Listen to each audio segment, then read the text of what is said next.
In this video, we will talk about a different kind of system that is called as hepatic portal system, and that is the part of blood circulatory system. So, hepatic portal system अगर आप नाम से समझें तो hepatic word हम हमेशा use करते हैं जब भी हम लिवर की बात करते हैं, ठीक है। And portal means a pathway or any network is called as portal, ठीक है। So what is hepatic portal system?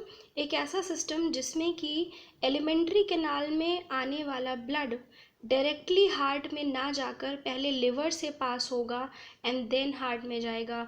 Such process is called as, और such schematic representation is called as hepatic portal system, right.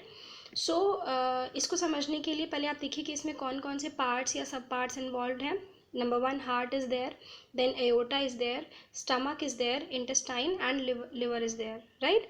और इसमें कौन कौन सी blood vessels involve हैं? सबसे पहली तो आर्टरी हो गई एओर्टा से निकलने वाली, then hepatic artery is there, then hepatic portal vein is there, and then hepatic vein is there, जो कि अल्टीमेटली वेना कावा से या वेन से कनेक्टेड है, राइट।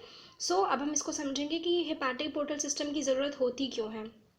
हमारे हार्ट से जो भी ब्लड निकल रहा है वो एओर्टा के थ्रू बॉडी के डिफरेंट ऑर्गन्स, टिश्यूज़ या सेल्स तक पहुंचेगा, ठीक है।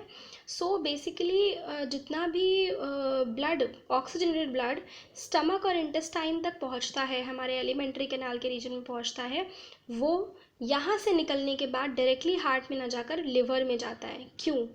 हमारे स्टमक या हमारा इंटेस्टाइन, जो भी हमारा एलिमेंट्री कैनाल का पार्ट या रीजन है, उसमें ऐसी multiple reactions, metabolic, anabolic, catabolic reactions conduct होती हैं जिनके कंडक्शन में हेल्प कौन करता है? लिवर।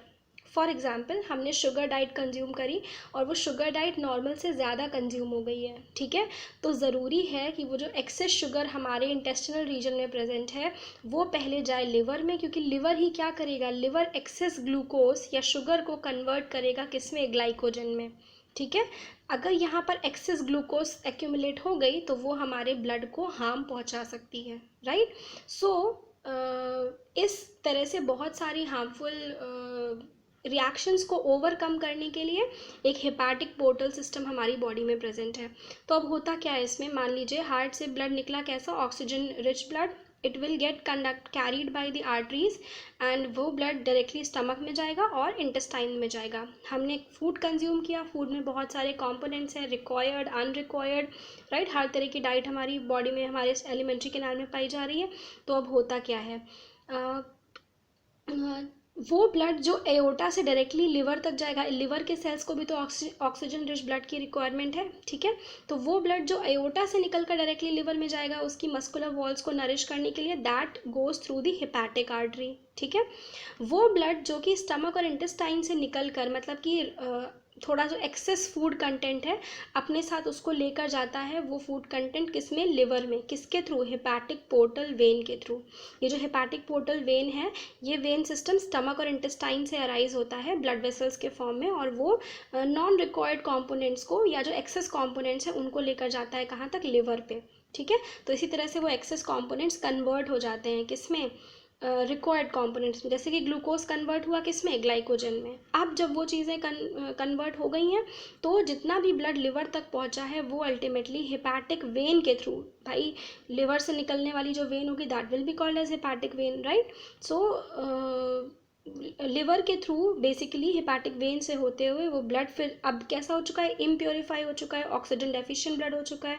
अब वो ब्लड फिर से कहाँ जाएगा? It will reach towards the heart through inferior vena cava. नीचे का जो बॉडी के पार्ट से जितना भी ब्लड है लिवर से, वो बेसिकली इन्फीरियर वेना कावा के थ्रू फिर से हमारे राइट ऑरिकल, और फिर वो पाथवे कंडक्ट हो जाता है। सो एक ऐसा पोर्टल सिस्टम जो कि लिवर को अपने अंदर इन्वॉल्व करे और अनरिक्वायर्ड कंपोनेंट्स को रिक्वायर्ड कंपोनेंट्स में कन्वर्ट करे, such process is called as hepatic portal system. अब इसकी यूटिलिटी क्या है हमें ये समझना ज़रूरी है।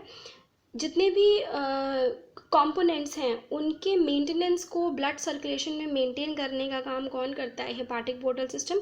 दूसरा एग्जांपल मैंने आपको दिया था, अगर एक्सेस ग्लूकोज है तो वो लिवर में कन्वर्ट होगी ग्लाइकोजन के फॉर्म में और वहीं वो स्टोर हो जाती है, राइट। उसके अलावा अगर हमारे फूड में कोई पॉइजनस कॉम्पोनेंट चला गया है तो वो कॉम्पोनेंट इसी हेपाटिक पोर्टल वेन के थ्रू पहले जाता है लिवर में। किस लिए? डिटॉक्सिफिकेशन के लिए, बिकॉज लिवर उस फूड को क्या कर देता है? डिटॉक्सिफाई। अब आपको इसमें समझना ये ज़रूरी है कि कौन कौन सी ब्लड वेसल्स हैं जो कि लिवर्स की तरफ पेनिट्रेट करती हैं और कौन सी हैं जो लिवर से बाहर निकलती हैं। तो blood vessels that enter the liver are called as hepatic artery and hepatic portal vein, और वो ब्लड वेसल जो इससे निकल रही है that is called as hepatic vein. तो वो आर्टरी जो लिवर की तरफ प्रोसीड करेगी that is hepatic artery. Hepatic portal vein वो होती है जो कि स्टमक और इंटेस्टाइन से निकलने वाले ब्लड को अपने अंदर कैरी करती है। That is oxygen deficient for sure, but उसमें कुछ अनरिक्वायर्ड कंपोनेंट्स मिक्सड है फूड कंटेंट के, जिनका डिटॉक्सिफाई होना या उनका कन्वर्जन ज़रूरी है लिवर में। और वो ब्लड वेसल जो लिवर से निकलती है that is called as the hepatic vein. So that was the brief description of hepatic portal system.